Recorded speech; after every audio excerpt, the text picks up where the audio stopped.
Hello and welcome to another video. So today we're checking out a budget dragon list. This budget dragon list is very similar to the non-budget dragon list covered in my 12 deck, well 9 deck video that we did. This is just cutting out the Olivias basically and filling it in with a extra filler and an extra Leah, which is pretty solid. You can't go wrong with Aggro Dragon. It's a pretty powerful deck. It's reasonably consistent and it just floods board and you hit the face as straightforward as it gets. Warrior of the Deep is a nice finisher, Forte is a big swing, everything else is just little fodder cards that you can just chip away at your opponent with. So we're going to get right into it and check it out. So our first match here is against Rune. This one is typically reasonably easy. We're actually up against a Diamond player for this match. I did manage to stay in Sapphire rank, thank God. I was a little worried when I was testing this deck. I was like, I don't know if I'll stay in Sapphire, but turns out it actually performed more than I was expecting. Scooping up some wins pretty easily overall. So it's really just a matter of playing your 2-drops as fast as possible, playing your 3-drops as fast as possible, and swinging face. Now, you do have to be careful of some board clearing stuff, but honestly, you're just hoping you can chip them away before that's really a problem. If you can ever stick the little Dragon Warps, as you'll see here, they're super valuable. They get you a lot of stuff, a lot of damage on face, anytime they stay on board for more than a few turns. So I do just push for as much damage as possible against Rune, because you're not really concerned about anything they can play. Your biggest concern is stuff like Anne and Grey are locking you out of getting damage, but even then it's usually just a single turn or so, and then you can chip away again. And when you're the one going second, you are at an advantage, since you can do that extra damage early before their turn 5 play. So we go for the Fire Drake Evo, we get a solid 3 damage to face, we pick up another 3 off the other 2 followers, while setting us up with a nice little ward and a 2T follower destruction card, just in case they do go for a Greyer. But if they did, they probably would go for Evo clear anyway, so it probably wouldn't have mattered too much.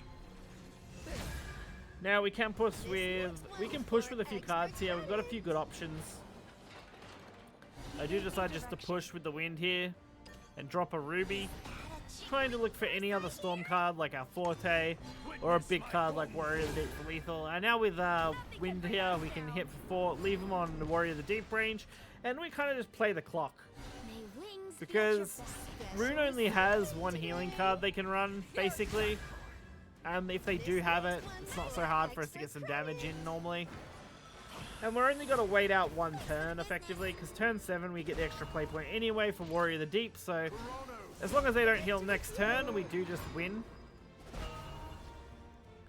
Which fortunately we do just see couldn't come down, and that is going to secure us the victory. Very, very easily, so not an issue at all getting that win there. Get a very easy pickup. Warrior of the Deep will drop, and that'll end the game. All burnt out. Now, following on from that, we have Swordcraft. This time just in Sapphire. We do end up going second. Swordcraft aggro versus Dragon aggro. This brings me back.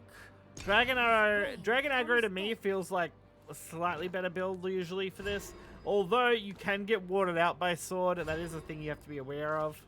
So you have to be careful. We do end up picking up Forte on our first draw, which is a really nice spot to be in. Having a big swing is always a good thing to do. But our early game here is pretty much just going to be flooding the board. We're not really looking for anything else here.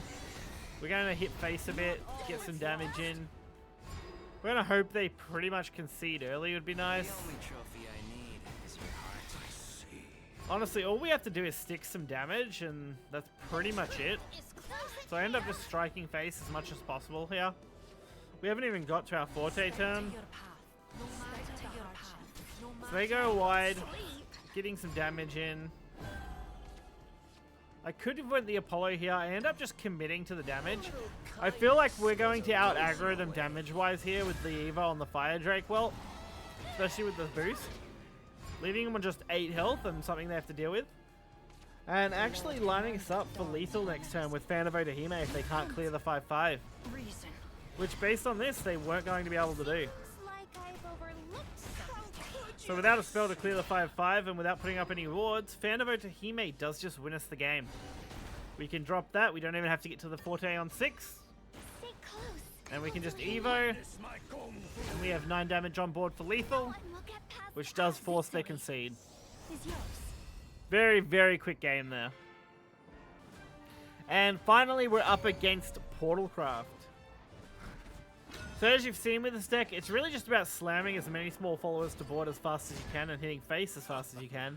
As most people will say with aggro decks, face is the place, and that is where you want to be hitting 90% of your damage to. So we do start with a nice fan of Otahime, a nice Philida. We do have some extra cards you can kind of do. Fledgling Dragon double isn't great. So we have a little bit of a slower start.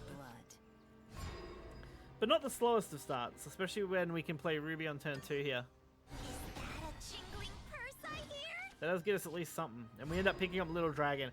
If you can pick up Little Dragon at any point early and drop it early and get as much value out of that Fiery Dragon unit as possible, you're going to be in a really nice spot, you know? That's always a really good play early. So we pick up a little bit of damage. We get a little bit of clear. Like I said, we set up that whelp early. We try and get this in while we can. Unfortunately, they do end up killing it, but that's not really going to be a big deal, since we can just Evo summon another one. And then we can also drop the extra damage here by just buffing. And I do decide to buff our already stormed follower. Something that can already attack is always going to be more valuable than the whelp early. So they do end up going for the Striker and the Remembrance here. They end up just playing the Doomright, which is an interesting choice. I almost feel like going for Gamma there was better and just going for it as much clear as possible, but then you would eat the 5 damage, so I can kind of see why you'd want to do that. So we go Fledgling Dragon Slayer here. We already have the Evo. We can also just play out the 2-drop, get more damage to board. Especially since we're going to refresh our play point next turn anyway. And we put him on just 10 health, turn 5. Really nice spot to be in. Let's do this together. So they end up going for the Evo here. They're going to double clear, but they don't clear the 3-3. I leave the rest to you. So we are going to be able to pick up potentially 7 damage in the next turn. Oh, actually, sorry. We're going to pick up 8 damage in the next turn. Right? No, yeah, 8 damage. 8 damage in the next turn. Really handedly here. Stay close. And then we can just play Vigilant as well. So we're leaving them on just 2 health, which does put them in Otahime range. So now, even if they do clear here, it's only 2 damage to the face, potentially even 5 if we just Evo. Don't move. They are going to try and pick up a nice clear, but they end up just conceding. I mean, you're dealing with Otahime. It's really hard to out that there. So overall, I think this deck is an extremely solid choice if you're on a little bit of a budget. It is 3 Forte to build the entire deck. You could even get away with 2 Forte, honestly, and probably just fill in a slot. It does mean Forte will be less consistent, but as you saw in all those 3 matches, we never dropped a Forte. Even if we had the chance to, it just wasn't necessary. Although, if we had have picked up Forte early in the Warrior of the Deep match, we could have potentially killed them with that instead of the Warrior of the Deep at the time. So it would have been relevant in that match if we had it, but again, this deck can perform very well even without Forte. Forte is just a really big Storm finisher card. It's just such a nice one, and I recommend if you do have it to run it, at least as a 1, 2, 3 drop, you know, run it. It's great. Forte, huge Storm. Otherwise, you're basically just adding a couple of Olivias, then you basically have a complete deck. You can also run Gyarus and other bigger cards for the end game, but honestly, you can just aggro with this deck. You don't need a ramp, you don't need to do anything crazy, just aggro. You will lose games here and there if you get stalled out, but overall, really solid, really good performance, and a really compact deck list. So, hopefully you guys enjoyed it, and until next time, see you then.